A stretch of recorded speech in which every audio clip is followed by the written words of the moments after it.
Hello student, आज हम पढ़ने वाले हैं pair of linear equation into variable.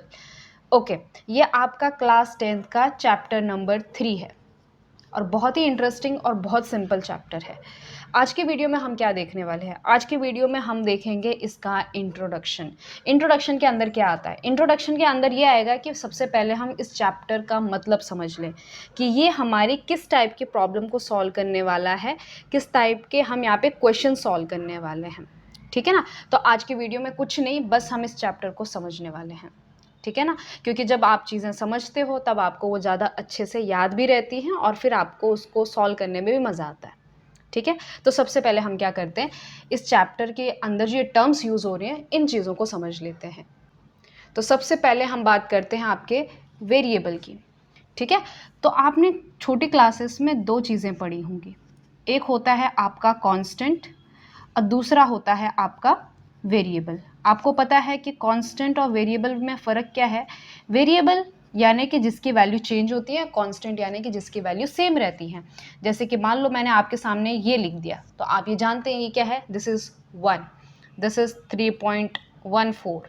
ठीक है? इस तरह से लाइक पाई, ये सब क्या है? ये कांस्टेंट है। हमारे लाइफ में जितने भी नंबर्स आते हैं वो सब कांस्टेंट है। वेरिएबल क्या है? वेरिएबल यानी क्या कि जिनकी वैल्यूज़ चेंज हो सकती हैं। ठीक है? और उनको हम दिखाते हैं जैसे कि एक्स से, वाई से, डब्ल्यू से, कोई भी ABCD में आपको जो भी पसंद आए वो लिख सकते हो। ठीक है ना? जैसे कि फॉर एन एग्जाम्पल मैंने कहा कि राजू के पास राजू ने जो है मान लो 10 पेन खरीदे। ठीक है? उसने दुकानदार को 50 रुपये दिए। अब बताओ एक पेन की कीमत कितनी हुई? तो आप क्या करते हो कि मान लेते हो कि चलो एक पेन की कीमत x है। तो वो जो मानना है, हमें पता तो नहीं है कितनी वैल्यू है, लेकिन जो मानना है उसी को हम क्या मानते हैं? वेरिएबल मानते हैं। लास्ट में जो भी आंसर आएगा 10, 20, 50 जो भी आएगा वो हम इस x को दे देते हैं। तो x कोई भी वैल्यू ले लेगा, इसलिए वेरिएबल है। ठीक है?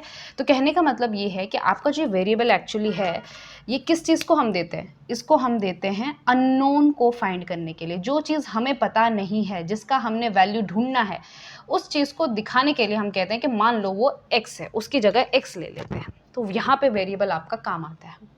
ठीक है? वेरिएबल आप समझ चुके हैं। अब ये कह रहा है कि दो वेरिएबल यूज़ होने वाले हैं, तो जो भी हम पढ़ने वाले हैं इसके अंदर दो वेरिएबल यूज़ होंगे। ठीक है? पूरी बुक में आप देखोगे x और y ये दो वेरिएबल यूज़ होने वाले हैं। ठीक, फिर नेक्स्ट बात करते हैं हम लीनियर की। तो नेक्स्ट है आपका लीनियर। लीनियर का क्या मतलब होता है? लीनियर का मतलब होता है कि जिसका पावर 1 हो। ठीक है? जैसे कि हम यहाँ पे वेरिएबल की बात कर रहे हैं, वेरिएबल के पावर की बात करेंगे। तो जैसे यहाँ पे देखो ये x है, तो x के पावर में कुछ नहीं दिख रहा है, मतलब x के पावर में 1 है। ठीक है ना? और नॉन लीनियर का अगर मैं केस लूँ, तो नॉन लीनियर मतलब क्या कि जिसके पावर में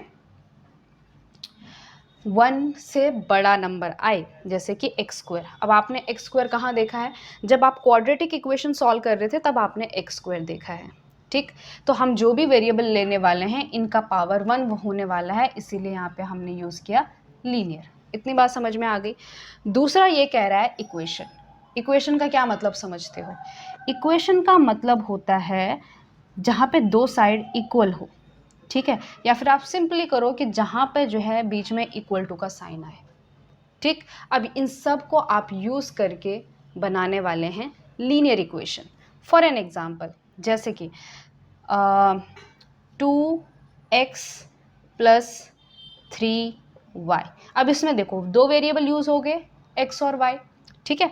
2 और 3 कांस्टेंट हैं और इक्वेशन बनाना है तो इक्वल टू कुछ लिख लो, मान लो ये 5 के बराबर है। क्लियर है? तो ये क्या बन गया? ये बन गया आपका एक linear equation in two variable. ठीक है? So this is example of linear equation in two variable. अब इन्होंने क्या बोला है? पेयर ऑफ लीनियर इक्वेशन, मतलब एक लीनियर इक्वेशन नहीं, एक्चुअली दो लीनियर इक्वेशन की बात होगी। ठीक है? तो फॉर एन एग्जांपल जैसे कि ये लिख दिया मैंने ax plus by is equal to C. अब ध्यान में रखिए यहाँ पे जो ए बी सी हैं ये आपके कांस्टेंट हैं। ठीक है? 1 2 3 कुछ भी हो सकता है, लेकिन आपका x और y क्या है? वेरिएबल है। ये एक लीनियर इक्वेशन हो गया। दूसरा मैं नाम देती हूँ, मान लो a dash X plus b dash Y is equal to C dash.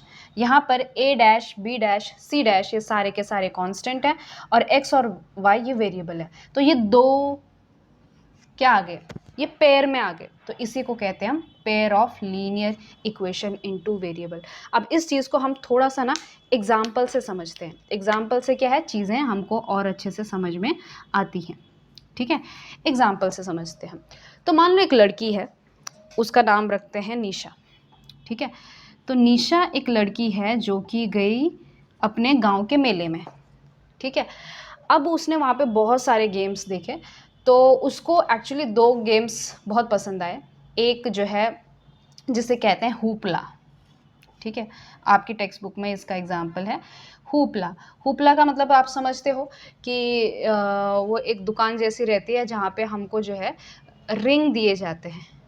ठीक है, और हमको इस रिंग को ऐसे फेंकना होता है, मतलब एक रिंग की कुछ कीमत होती है, हमने उनको पे करना होता है, ऐसे फेंकना होता है। तो इसके अंदर जो भी आए, इस रिंग के अंदर कुछ भी आ सकती है, साबुन की टिकिया भी आ सकती है, टॉयज़ भी आ सकता है और कोई बड़ी चीज़ भी आ सकती है। ठीक है, तो जो भी ये आए तो ये आपका हो जाता है।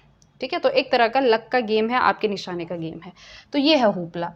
और दूसरा जो है उसको बैठना है चरखी में। ठीक, तो दूसरा वो जाती है जाइंट व्हील में। ओके, अब देखो हुपला, इस गेम को खेलने के लिए उसको एक राउंड के लिए 4 रुपए देने पड़ते हैं। ठीक है, तो इसको जो है एक राउंड खेलने के लिए 4 रुपए देने पड़ते हैं for each game. Okay, for each, पर गेम मैं कह सकती हूँ। क्लियर है। और जाइंट व्हील की एक राइड के लिए इसको पे करना होता है 3 रुपए। तो देखो कितना सस्ता है, 3 रुपए एक राइड के लिए। ठीक है, अब जो है इन्होंने हमको एक कंडीशन बताई है। कंडीशन क्या बताई है, देखो जो आपके एग्जाम्पल में कंडीशन दी होगी ना, यहीं से हमारी इक्वेशन बन के आती है। क्या कंडीशन दी है, उसने कहा है कि जो नंबर ऑफ टाइम्स जो हुपला खेलती है it is double then giant wheel, और यू कैन से कि वो जाइंट व्हील में जितनी बार बैठती है वो एक्चुअली हुपला के आधा है। तो मान लो अगर ये हुपला वाला जो गेम है ये 10 बार खेलती है, ठीक है, तो जाइंट व्हील वाला जो गेम होगा वो 5 बार खेलेगी। ठीक है, या फिर जाइंट व्हील में जो है वो 5 बार बैठेगी। ठीक है, अब कंडीशन, पहली कंडीशन आपको ये समझ में आ गई। दूसरी कंडीशन वो ये कह रहे हैं कि उसने जो है टोटल जो खर्च किया वो 20 रुपए किया। ठीक, तो टोटल मनी उसने जो स्पेंड किया इन दोनों गेम्स को खेलने के लिए वो हुए उसके टोटल 20 रुपए। क्लियर है। अब हमें क्वेश्चन ये है हमारे लिए कि इसको लीनियर इक्वेशन में कन्वर्ट करो। ठीक है, तो उसके लिए हमें क्या चाहिए, देखो यहाँ पे हमें दो चीज़ें दे रखी है, एक हुपला वाला, एक जाइंट व्हील वाला। मतलब क्या है कि हमें यहाँ पे दो वेरिएबल का यूज़ करना पड़ेगा। ठीक, तो हम यहाँ पे अब वेरिएबल क्या लेंगे ये आपको आना चाहिए। सबसे पहली बात कि हुपला, कितनी बार उसने हुपला खेला, तो नंबर ऑफ टाइम्स उसे हम मान लेते हैं x। ठीक है, सो लेट निशा प्लेड हुपला x टाइम्स। ठीक है, मान लो निशा ने हुपला x टाइम्स खेल लिया। उसी तरह से लेट निशा कह सकते हैं कि ride giant wheel, ride giant wheel, कितनी बार उसने जाइंट व्हील में राइड किया, तो उसको हम नाम देते हैं y टाइम्स। ठीक है, अब मैंने आपको जो कंडीशन बनाई है इसकी मदद से हमें इक्वेशन बनाना है। कैसे बनाओगे, तो पहली कंडीशन क्या बोली थी कि number of times she ride giant wheel, वो जो है चरखी पर जितनी बार बैठती है वो एक्चुअली क्या है, half the number of times she play hoopla. ठीक है, अब बताओ कि वो चरखी में कितने टाइम्स बैठी, हमने क्या माना था उसको, y माना था। क्लियर है, तो y is equal to, this is number of times वो चरखी में कितनी बार बैठेगी। ठीक है, विच इज इक्वल टू क्या कहा, half times number of times, half of number of times उसने जो है हुपला खेला, तो वो कितना माना था हमने, x माना था। ठीक है, अब देखो ये क्या आ गया, y is equal to half into x. Clear है, ओके, दिखाई नहीं दे रहा, this is half into x. Okay, अब इसी चीज़ को कैसे लिख सकते हो आप, this is equal to x upon two. अब ये जो 2 है ये इधर जाके मल्टीप्लाई हो जाएगा, यानी क्या कि दिस इम्प्लाइज, मतलब इसका मतलब ये हुआ कि 2y is equal to X आ गया। क्लियर है बात। अब इसको हम थोड़ा सा अच्छे से लिखते हैं। देखो 2y is equal to x का मतलब ही होता है कि x is equal to 2y। Clear है। इस 2y को मैं इधर ले आती हूँ तो ये हो जाएगा x minus 2y is equal to 0। Clear है। तो क्या आपको ये एक लीनियर इक्वेशन दिखाई दे रही है दो वेरिएबल में, ठीक है ना। तो ये एक लीनियर इक्वेशन बन गई आपकी दो वेरिएबल में। क्लियर है ये बात। दूसरा कंडीशन, इसको आप चाहो तो कंडीशन नंबर 1 कह दो, ठीक है। दूसरा कंडीशन नंबर 2 की बात हम करते हैं। तो कंडीशन नंबर 2 उन्होंने कही थी कि उन्होंने जो है टोटल रुपए जो निशा ने खर्च किए वो थे 20। ठीक, अब देखो कैसे पता चलेगा। अगर वो एक गेम हुपला का खेलती है तो उसके लिए उसको कितने रुपए देने पड़ते हैं, 4 रुपए देने पड़ते हैं। ठीक है, तो अगर वो x टाइम्स खेलेगी तो कितने रुपए देने पड़ेंगे, तो अगर x टाइम्स खेलेगी तो उसको 4x रुपए देने पड़ेंगे, राइट। उसी तरह से अगर वो एक बार चरखी में बैठती है तो उसको 3 रुपए देने पड़ते हैं। ठीक है, तो अगर वो y टाइम्स चरखी में बैठी तो उसको कितने रुपए देने पड़ेंगे, 3y देने पड़ेंगे। ठीक है, तो यानी क्या कि हमारे पास हुपला खेलने के लिए टोटल रुपीज़ हुए 4x और आपके चरखी में बैठने के लिए टोटल रुपीज़ हुए 3y, और टोटल इन दोनों को मिला के उसने जो दुकानदार को दिए तो वो थे 20 रुपये। ठीक है, तो इसका मतलब आप समझ रहे हो कि दिस इज़ 4x, यानी कि हुपला खेलने के लिए 4x पैसे लगे, उसके रुपए लगे, और चरखी में बैठने के लिए उसके लिए 3y रुपए लगे, और टोटल मिला के उसने 20 रुपए दिए। बात समझ में आ गई। ठीक है, तो ये होगी तुम्हारी इक्वेशन नंबर 2। क्लियर है ये बात। अब देखो, अब हमारे पास आ गए दो वेरिएबल में लीनियर इक्वेशन, क्योंकि x और y का पावर 1 है, x और y का पावर 1 है, और ये पेयर में आ गए, तो इसीलिए इस टाइप के जो प्रॉब्लम है वो हम पढ़ेंगे pair of linear equation in two variable. ठीक है, अब मैं सॉल्व करके तो नहीं बताऊंगी, सॉल्व करने का मतलब ये है कि हमें x और y का वैल्यू निकालना है। x और y का वैल्यू मतलब इस केस में कि हमें देखना है कि निशा जो है कितनी बार उसने हुपला का गेम खेला और कितनी बार वो चरखी में बैठी। अब ये जो सॉल्व करना है ये हम आगे देखेंगे।